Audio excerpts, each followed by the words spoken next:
I swear, sometimes the internet does not cease to amaze me. I woke up this morning and I looked on Snapchat. I started watching those public Snapchat reels, and there was one on this thing called Love Don't Judge where a woman is literally in love with a chandelier. Like, it's literally an inanimate object, but she's in love with it. So I had to get off Snapchat and start making this video. But in the story, I'm tell a story. In the story, none of the names are real, minus my drunkle. My drunkle was there. It's pretty cool. There's this massive party that goes on around where I live, and it's called Party at the 80, and it happens 2-3 times if you're lucky a year. The amount of people that show up is anywhere between 150 people to 600 people. It gets to be a big party. It's probably an hour away from where I lived, so we had a pretty good drive. I went with 4 other people. We'll call these 4 people, their names are fake. We'll call 2 are related to each other. We'll call the first one Ashley. That's a female that's related to a male named Luke in the story. And then there's a female named Becky, and then a male named Austin. And these were all the people that actually went with me to this party. This particular night at the Party at the 80 was Halloween night, and it was packed. There was so many people there. I would probably estimate between 400 to 700 people. Also, another thing about Party at the 80, the way it's set up is there's a massive walk between where the party is and where the main parking lot is. The main parking lot is just this field, and most of the time people get stuck in it. Like this Halloween night, a bunch of people got stuck in it. You probably had to walk at least 2 football fields, I would say about 200 yards, to where the actual party was, and down this driveway essentially. And at this party there's the owner's house. It was a trailer. There was a pole barn, and there were 3, maybe 4 bonfires. There were people that would gather around these bonfires, and it would be the most dense around these bonfires. And also where the keg was, underneath the pole barn. There was also a stage underneath the pole barn. I'm pretty sure, I can't remember exactly, but I think it was like a trailer that they had pulled underneath it that raised the level that they were standing on, and people would just drape stuff over it so it looked like a stage. Like I said, I don't remember completely. They had a wet t-shirt competition going on. This is around the same time that I saw my drunkle. Like, my drunkle was hanging around the wet t-shirt competition, just watching the women. We had a good time, talked to a bunch of people that I knew, socialized.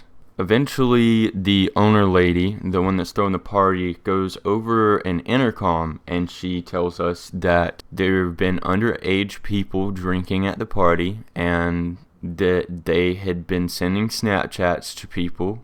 They had been caught by their parents. Their parents knew, their parents were not happy, and had called the law. She said the law can't get on the property. This is private property. I don't want them on this property. They're watching when you leave. They're on the highway watching the exit routes. So when you leave, drive carefully or you will get pulled over. My buddy Austin that was with us had a pen with him, and he was hitting this pen. Man, got fucked up off of this pen. Luke was really drunk. Like, this dude was sick drunk. He could barely walk. He needed to go home. He needed to get into bed, and he probably needed to drink something, like some Gatorade or something. I was considerably drunk. Austin was considerably drunk, and so was Becky. We got Ashley to drive. It took a while to get Luke back to the vehicle. This is a big kid. Like, this kid probably weighs 300 pounds, damn near, and is like 6'5" to 6'7". A big dude, and super drunk, and 6'1" me with a dude that's much shorter than me having to carry this massive dude to the vehicle. It was quite the sight. We all hop in the vehicle. Everybody's ready to go. And we can tell that Luke is very sick. He's not exactly sure what's going on. Like he's there, but he's not completely there. Very drunk. I was not 21 at the time. In fact, none of us were 21 at the time. All of us were at least 18 though. So we were not supposed to be drinking. Ashley left driving. She left the party at the 80 driving. This girl, I don't know what it was. I guess it's just she wasn't paying attention and she wasn't using her damn brain and wasn't thinking straight. But she did not pay attention to the speed limit.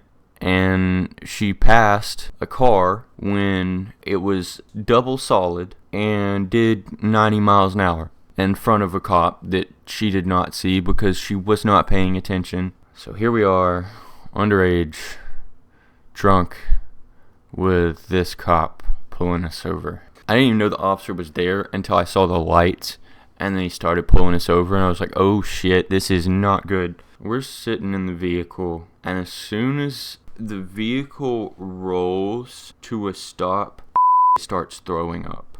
He opens the door and starts throwing up out the window, and the cop on the speaker says, don't get out of the vehicle, like keep the doors closed. Cop asked if we had drugs or alcohol in the vehicle. Everybody said no. Everybody was like, hey, we have none, no drugs, no alcohol, we got nothing in here. And he asked us to step, he's like, I'm going to give y'all one more chance. Is there any alcohol in the vehicle? I didn't know. Nobody else knew. So, well, nobody else but Becky knew, and Becky was not telling. Luke was too drunk to know that there was alcohol underneath his feet. Well, alcohol underneath his legs. He couldn't feel it. Officer asked us to hop out the vehicle. We all hop out the vehicle. And as Becky is hopping out the vehicle, he said, I'm going to give all y'all one last chance.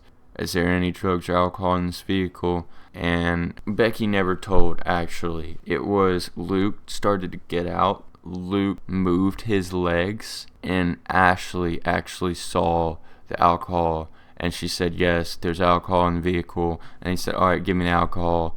And she gave him the bottle of alcohol. So at that point, he's like, all right, everybody step out. So we step out of the vehicle. We go around to the front of his vehicle, and he tells everybody to stand at the front of his vehicle. Right there. Nobody move. Everybody just stay there. All right. So we stay there, and he searches the entire vehicle, making sure that there's no drugs, no alcohol in there. And he comes back with the bottle of vodka that Becky had brought, and he says, I'm going to ask y'all if it's okay if I pour out this bottle of alcohol, but I'm going to let y'all know the alternative is all y'all go to jail. And I know we were all thinking the same damn thing. Like, why is there still alcohol in that bottle? I mean, we didn't say it. We were all like, yeah, start pouring. Pour that alcohol, but like, why you talking, bro? I don't want to go to jail. Just start pouring it out, man. Bottle got emptied, and Ashley got a ticket for speeding. Afterwards, we hop back in. Luke is still sick as a dog. I don't think he threw up another time before we got back. I remember Austin explained to me that he still had his dad pin on him and that he had put it in his shoe. He's like, man, I'm so glad he didn't search my shoe because it was in my sock and my shoe. I was like, oh wow. But Ashley took everybody home and everybody got home safe, and it was a crazy story for me to tell. Quite the night, I will say. If y'all enjoy this, like, comment, subscribe if you haven't already. I really appreciate the likes, the subscribes.